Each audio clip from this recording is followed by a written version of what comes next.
আসসালামু আলাইকুম বিরোনিম একাডেমির পক্ষ থেকে সবাইকে স্বাগতম। আজকে আমরা দেখব একটা কাউন্টার কিভাবে গণনার কাজ করে, অর্থাৎ সে 0 1 2 3 4 এগুলো কিভাবে কাউন্ট করে সেই জিনিসটা দেখব।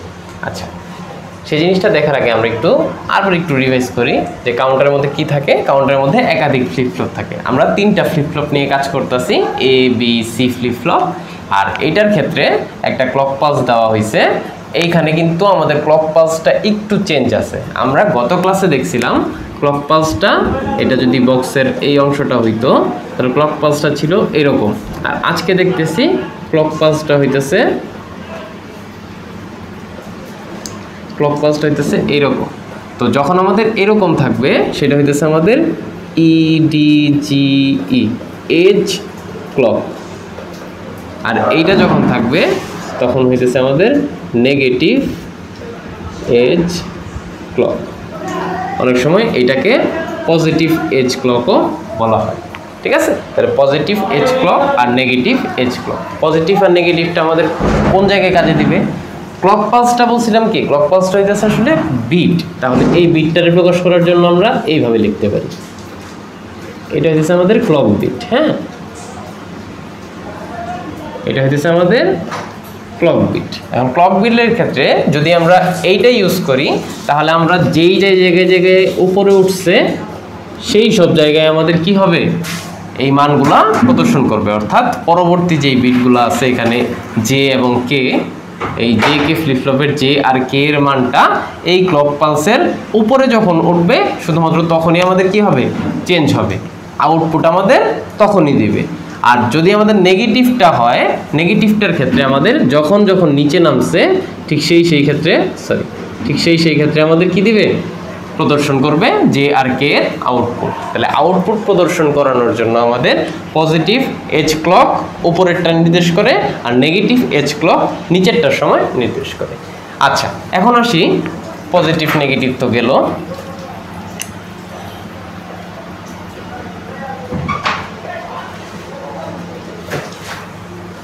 এখন আসি হচ্ছে ক্লক পালসটা এখানে ইউজ করা হয়েছে, আর এইটার যে আউটপুট ছিল সেটারে আবার ইউজ করা হইতেছে বি এর ক্লক পালস হিসেবে। সেম ভাবে সি এর ক্লক পালস কিন্তু বি এর আউটপুট। এটাকে আমরা কি ক্লক পালস বলছিলাম? এটাকে আমরা বলছিলাম অ্যাসিনক্রোনাস কাউন্টার। এই কাউন্টারটার নাম দিছিলাম অ্যাসিনক্রোনাস কাউন্টার। অর্থাৎ যেই কাউন্টারের ক্লকটা সময়ের সাথে সাথে সবগুলা ফ্লিপ ফ্লপে সেম টাইমে পরিবর্তন হবে সেটা সিনক্রোনাস, আর সেম টাইমে পরিবর্তন না হইলে অ্যাসিনক্রোনাস। আচ্ছা, তাহলে এইটা দ্বারা আমরা কাউন্ট করব কিভাবে? আমরা জানি যে কম্পিউটার কি বাইনারিতে সব কিছু বোঝে। তাহলে আমাদের 3টা কাউন্টার যেহেতু নিছি, 3টা ফ্লিপ ফ্লপ যেহেতু নিছি, 3টা ফ্লিপ ফ্লপের জন্য আমরা এখানে লিখছি যে টু কাউন্ট 0 to 7। তাহলে আমরা এই কাউন্টারটা দিয়ে 0 থেকে 7 পর্যন্ত গুনতে পারবো। আর এইগুলোর যদি বাইনারিতে প্রকাশ করি তাহলে কিভাবে আসে? 0 0 0 0 0 1 0 1 0 0 1 1, তারপর হচ্ছে 1 0 0 1 0 1 1 1 0 1 1 1, 1 2 3 4 5 6 7 8। এটার ভ্যালু হইতেছে 0 1 2 3 4 5 6 7। তাহলে আমরা 0 1 থেকে 7 পর্যন্ত মানগুলো প্রদর্শন করার জন্য আমাদের এই বিটগুলো ইউজ করতে হয়। এই বিটগুলো কি 0 0 0 0 0 1, এইভাবে 1 1 1 পর্যন্ত। তাহলে এটা সর্বনিম্ন 0, সর্বোচ্চ কি 1। তাহলে আমরা 0 আর 1 ব্যবহার করে এখানে কি করব? তাহলে আমাদের যদি 3 স্টোর করতে হয় তাহলে আমাদের এখানে কি লাগবে? এ এর ক্ষেত্রে 0, তারপরে কি 1 1, তাহলে বি এর ক্ষেত্রে আউটপুট 1, সি এর ক্ষেত্রে আউটপুট 1। যখন আমাদের 0 1 1 আসবে তখন আমাদের সেই কাউন্টারটা প্রদর্শন করবে 3 এর মানটা প্রদর্শন করবে। যখন আমাদের 5 লাগবে তখন 1 0 1, তাহলে আমাদের এর ক্ষেত্রে তখন হয়ে যাবে 1, এটার ক্ষেত্রে 0 আর এটার ক্ষেত্রে 1। ঠিক আছে, তাহলে এইটা আমরা কিভাবে লিখবো? এই জিনিসটা আমরা দেখবো হইতেছে বিটের যেই গ্রাফটা আছে গ্রাফ থেকে।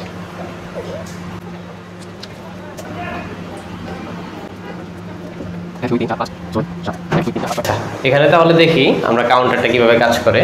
ফার্স্টে আমরা দিছি ক্লক পালসটা, তাহলে ক্লক পালসটা সেম বিটে চেঞ্জ হইতেছে। হ্যাঁ, মানে নির্দিষ্ট সময় পর পর চেঞ্জ হইতেছে। একটা পর্যায়কালের পরে এই যে এইখান থেকে এই পর্যন্ত হইতেছে একটা পর্যায়কাল, এইখান থেকে এই পর্যন্ত একটা পর্যায়কাল, পর্যায়কাল পর পর বা পিরিয়ড পর পর এই জিনিসটা চেঞ্জ হইতেছে। আচ্ছা, আমরা যেহেতু এখানে নেগেটিভ এজ ট্রিগার দিছিলাম, এই কারণে এটা কি, এটা যখন নিচে নামবে তখনই শুধুমাত্র ট্রিগার করবে, তখনই শুধুমাত্র এই জিনিসটাকে ডাটা প্রদান করবে বা এটার আউটপুটটা প্রদর্শন করবে। আচ্ছা, এখন আমাদের যেহেতু ভ্যালুটা পাইতে হবে, তাহলে জে আর কে এর মান আমরা ভিন্ন না বসে এটাকে টি ফ্লিপ ফ্লপ বানিয়ে দিই। তাহলে এই দুইটার ভ্যালু সেম ইনপুট করতেছি, তাহলে সেম ইনপুট করার কারণে এই জিনিসটা কি টি ফ্লিপ ফ্লপ হয়ে যাবে, তাই না? তাহলে টি ফ্লিপ ফ্লপের জন্য আমাদের কিউ এর ভ্যালুটা প্রথমে কি, আউটপুটটা কি আসে সেটা দেখি। তাহলে ফার্স্ট অফ অল যে কিউ এটা, সেই কিউ এটা আসতেছে আমাদের, দেখেন আমাদের এখানে ছিল কি নিচে নিচে নিচে নিচে নিচে, যখনই এটা ট্রিগার করলো, যেহেতু টগল করবে, টগল করার কারণে কি হয়ে যাবে, সেটা 0 থেকে 1 হয়ে যাবে। ঠিক আছে, এটা কিন্তু ছিল কি 0, এই অবস্থানে ছিল কি 0, যখনই এটা ট্রিগার করছে 0 থেকে হয়ে গেছে 1।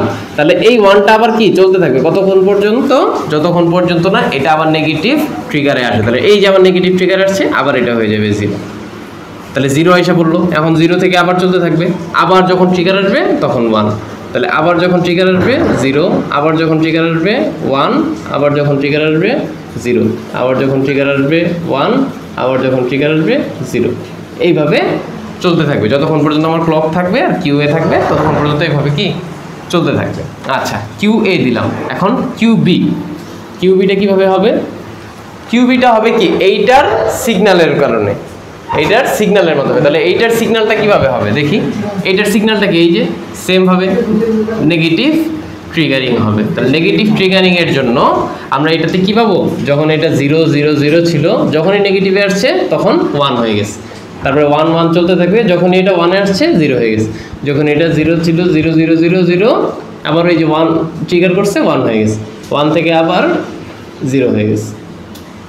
তাহলে আমাদের কিউবি আমরা পেয়ে গেলাম। এখন কিউসি, কিউসি এর জন্য কি হবে দেখি। তাহলে কিউসি এর জন্য সেম ভাবে এখানে নেগেটিভ ট্রানজিশন এই দুই দিকে হইতেছে, তাহলে এই দুই দিকে নেগেটিভ ট্রানজিশন শুধুমাত্র চেঞ্জ হবে। তাহলে এইখানে 0 0 0 ছিল 0ই থাকবে, এইখানে এসে আমাদের ট্রিগার করবে, তারপরে আবার 0 0 0 ছিল 0ই থাকবে, এখানে এসে আবার ট্রিগার করবে।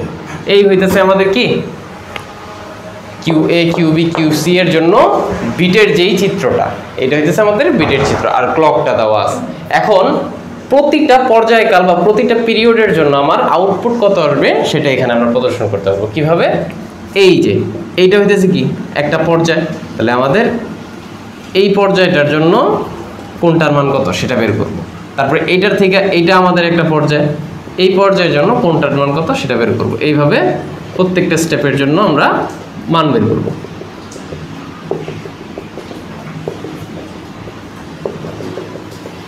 ওকে, দেখি তাহলে ফার্স্টের ক্ষেত্রে যখন আমাদের ক্লকটা ট্রিগার করছে তখন কিউ এ এর ভ্যালু কিন্তু 0, কিউ বি এর ভ্যালু 0, কিউ সি এর ভ্যালু 0 0 0 0। যখন আমার পরবর্তী যেই আমাদের ক্লক সিগন্যালটা আছে, সেই ক্লক সিগন্যাল বা পরবর্তী পিরিয়ডের জন্য আমাদের কিউ এ আইসা পড়ছে 1। এই যে দেখেন এটা কিন্তু ওপরের সাইড, তাহলে ওপরের সাইডের জন্য যেহেতু বিটটা উপরে আছে এই কারণে এটা হয়ে যাবে 1, এইটা নিচে আছে তাহলে এটা 0, এটাও নিচে আছে এটাও 0। তাহলে এইখানে আবার আসার পরে এটা হয়ে গেছে 0, কিন্তু এইটা কিন্তু আবার কি হয়ে গেছে, এটা কিন্তু 1 হয়ে গেছে। এই জিনিসটা কিন্তু কি এই ট্রিগারে 1 হয়ে গেছে, তারপরে এইটার ক্ষেত্রে 0, এইটার ক্ষেত্রে কি হয়েছে 1 1 0। তারপরের ধাপগুলা 0 0 1 0 সরি 1 0 1, তারপরে 0 1 1, আর এইখানে হইতেছে 1 1 1। এরপরের যে ভ্যালুগুলো আছে সেই ভ্যালু আমরা নিব না, আমরা এই পর্যন্তই ধরবো, কারণ আমাদের এই পর্যন্তই মাপতে পারবো এই দ্বারা। তারপরে আবার 0 থেকেই শুরু হয়ে যাবে, এই জিনিসটা রিসেট হয়ে যাবে। আচ্ছা, এখন দেখি এই জিনিসটা 0 0 0 যদি আমরা এইটাকে ধরি, আমরা বাইনারির থেকে যখন ডেসিমালে পরিণত করছি, ডেসিমাল থেকে বাইনারি, সেখানে এমএসবি এন্ড এলএসবি ছিল। Most significant bit and least significant bit. এইখানেও তেমন এমএসবি অ্যান্ড এলএসবি আছে। যেখানে আমাদের এই কিউসি আছে সেটা হবে হইতেছে আমাদের এমএসবি, আর যেখানে আমাদের কিউএ আছে সেটা হবে হচ্ছে এলএসবি। তাহলে আমাদের সবসময় ডাটা কি এমএসবিতে আগে আসে, তারপরে যায় হইতেছে এলএসবিতে। তাহলে এমএসবি এর জন্য প্রথমে কি 0, তারপরে 0, তারপরেও 0। তাহলে প্রথম বিটের জন্য আমাদের কত প্রদর্শন করতেছে 0 0 0। তাহলে আমরা বাইনারিতে দেখতে পারবো সেটা কি 0। দ্বিতীয় যে আমাদের পিরিয়ডটা আছে সেটার জন্য প্রকাশ করতেছে 0 0 1, এই 0 0 1 যেটার জন্য বাইনারিতে হয়ে গেছে 1। তৃতীয়টার জন্য 0 1 0 0 1 0, এভাবে 2 3 4 5 6, আর শেষের যে ভ্যালুটা 1 1 1 সেটার জন্য আমাদের প্রদর্শন করতেছে 7। তাহলে এখানে আমাদের কিউসিটা হইতেছে এমএসবি, কিউএটা হইতেছে এলএসবি, আর এই যে আমাদের কি বলে কাউন্টারটা আছে যেটা 3টা ফ্লিপ ফ্লপ ইউজ হয়েছে সেটার মানটা তাহলে কিভাবে মানটা আমরা এখানে লিখতে পারি যে এইটার ভ্যালু কিউসি, এইটার ভ্যালু কিউবি, আর এইটার ভ্যালু কিউএ, আর এটার আউটপুটটা ডেসিমেলে আমরা দেখতে পাই যখন আমরা কম্পিউটারে দেখি। এই হচ্ছে আমাদের ফ্লিপ ফ্লপটা কীভাবে গণনাকারী যন্ত্র হিসেবে কাজ করে। এখন এখানে তো আমরা 3টা ফ্লিপ ফ্লপ নিয়ে কাজ করছিলাম, এর জন্য আমরা কি 8টা ভ্যালু পাইছি, 0 থেকে 7 পর্যন্ত 8টা ভ্যালু পাইছি। অর্থাৎ এইটার সূত্রটা আমরা লিখতে পারি যে ফ্লিপ ফ্লপের সংখ্যা যদি n হয়, যে এটা লিখে এখানে লিখে দিই, যদি ফ্লিপ ফ্লপ এর সংখ্যা n হয় তবে টোটাল গণনা করা যাবে, গণনা করা যাবে 2 টু দি পাওয়ার n সংখ্যক মান। 2 টু দি পাওয়ার n সংখ্যক মানে কত? যদি আমাদের 3টা হয় তাহলে 2 টু দি পাওয়ার মানে 8টা, 2 টু দি পাওয়ার 3 সমান সমান কত 8, তাহলে এই যে 8টা ভ্যালু। যদি আমরা 4টা ফ্লিপ ফ্লপ ইউজ করি তাহলে 2 টু দি পাওয়ার 4 সমান সমান 8 দুগুণে 16টা, তখন আমাদের হইতেছে কি 0 টু 15। যদি আমরা 0 থেকে 15 পর্যন্ত গণনা করতে চাই তাহলে আমাদের 4টি ফ্লিপ ফ্লপ প্রয়োজন, ঠিক আছে? এখন আমাদের মনে করেন 0 থেকে 15 জানার কোনো প্রয়োজনীয়তা নাই, 15 পর্যন্ত আমার চাইতে হইতেছে না, 0 থেকে 10 পর্যন্ত গুনলে আমাদের এনাফ। তাহলে কি আমরা 3 বিট দ্বারা 3টা ফ্লিপ ফ্লপ দ্বারা পরিণত করতে পারবো না, তখনও আমাদের 4টা ফ্লিপ ফ্লপের প্রয়োজন হয়। বাট সেখানে আরেকটা আমাদের অপারেশন আছে, সেই অপারেশনটা করতে হবে। তাহলে আমাদের 0 থেকে 7 পর্যন্ত 3টা, 0 থেকে 15 পর্যন্ত 4টা, তার বেশি গেলে 5টা 6টা, এইভাবে 2 টু দি পাওয়ার 1 2 3 4 5, এইভাবে আমাদের কি ফ্লিপ ফ্লপের সাথে কয়টা সংখ্যা গোনা যাবে বা কয়টা সংখ্যা গণনা করা যাবে সেই হিসাবটা করা হয়। এই হইতেছে আমাদের ফ্লিপ ফ্লপের সাথে গণনা করার সম্পর্ক, আর এই মেকানিজমে আমাদের প্রত্যেকটা ফ্লিপ ফ্লপ কাজ করে, ঠিক আছে? তাহলে আমাদের এই ফ্লিপ ফ্লপের কাজটা কিন্তু আমাদের পরীক্ষার জন্য খুব ইম্পর্টেন্ট। আমাদের এইটা থেকে অনেক কোশ্চেন আসে যে কীভাবে ফ্লিপ ফ্লপ গণনাকারী যন্ত্র হিসেবে কাজ করে বা কীভাবে একটা কাউন্টার গণনা করে। তাহলে এটা আমরা কীভাবে করব, যে ক্লক সিগন্যালটা আছে, ক্লক সিগন্যালের নেগেটিভ এজ ট্রিগারিংয়ে শুধুমাত্র কি এটার মানটা পরিবর্তন হবে 0 থেকে 1, আর 1-এ থাকলে 0, তাহলে এই যে পরিণত হয়েছে। আর এইটার ক্লকটা যেহেতু এ এর ক্লক এ এর আউটপুট বি এর ক্লক হিসেবে ইউজ হয়েছে, তাহলে এ এর ক্ষেত্রে যেখানে নেগেটিভ, বি এর ক্ষেত্রে সেখানে মান দিবে। আবার এখানে বি এর যে আউটপুট সেটা সি এর ক্লক হিসেবে, তাহলে বি এর যেখানে নেগেটিভ, সি সেখানে মান প্রদর্শন করবে বা মান ট্রিগার করবে। এটাই হইতেছে আমাদের কাউন্টারের কার্যকলাপ। যদি আমাদের টপিকে বুঝতে কিন্তু কোনো সমস্যা থাকে তাহলে কমেন্ট বক্সে জানিয়ে দিব ইনশাল্লাহ। আর টিল দেন ভালো থাকবেন, সুস্থ থাকবেন। আসসালামু আলাইকুম রহমতুল্লাহি ওয়া বারাকাতুহু।